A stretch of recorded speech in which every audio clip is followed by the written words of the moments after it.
Cette vidéo vous est présentée par le Mouvement national de lutte pour l'environnement, Réseau Hommes et Nature. Bonjour, Christian Pellicani, président national du Mouvement national de lutte pour l'environnement, le MNLE Réseau Hommes et Nature. Je m'adresse de nouveau à vous sur l'organisation de notre 26e université d'été qui se tiendra à Saint-Jean-d'Eau en Haute-Savoie du 22 au 28 août 2021. À cette occasion, nous ne manquerons pas de présenter le livre qui vient de sortir de notre ami toulonnais André Prône sur le thème Impact de l'anthropisation sur la biosphère aux éditions Émile Communication. Cet article met en avant le travail des 20 contributeurs qui ont écrit sur le thème de la biodiversité, l'approche utilisant, et il est sorti juste avant la tenue du congrès mondial sur la biodiversité qui se tiendra à Marseille en septembre 2021. Mais notre université d'été porte essentiellement, mais ces questions de la biodiversité seront abordées sur le thème pour un après humain et durable. Pourquoi ce thème-là? Parce qu'effectivement, avec la crise sanitaire, il y a depuis un an, on se pose la question, mais où va-t-on et comment peut-on changer de modèle économique, social, environnemental et sanitaire?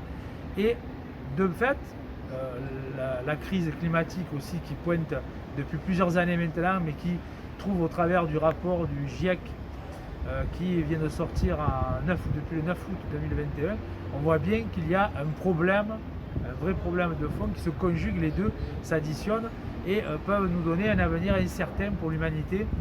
Pas forcément pour la planète en tant que telle, qui peut se passer de l'espèce humaine, mais pour l'humain et l'humanité, on a besoin de rapidement mettre en œuvre les discours et pas simplement garder des discours, mais faire des actes.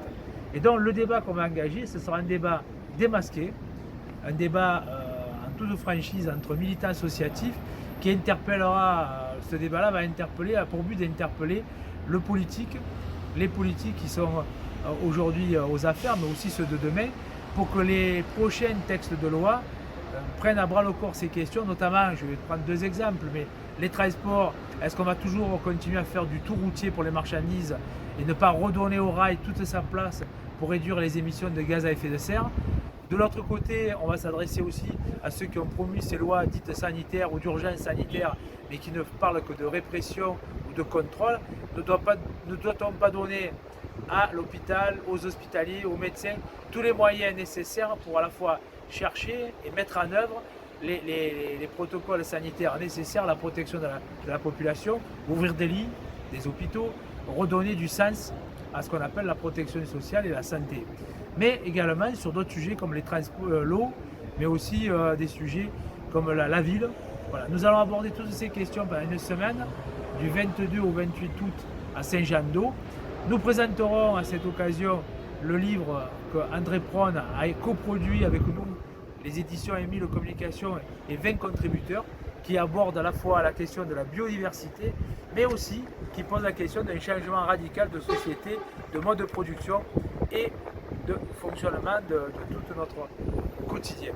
Voilà, je vous donne rendez-vous sur internet pour ceux qui ne peuvent pas venir à Saint-Jean-d'Eau, sur notre site internet www.réseauhommenature.mnle.fr, mais aussi vous pouvez poser des questions sur notre adresse mail réseauhommenature2@gmail.com. Vous allez retrouver toutes ces adresses à la fin de cette petite vidéo et à bientôt.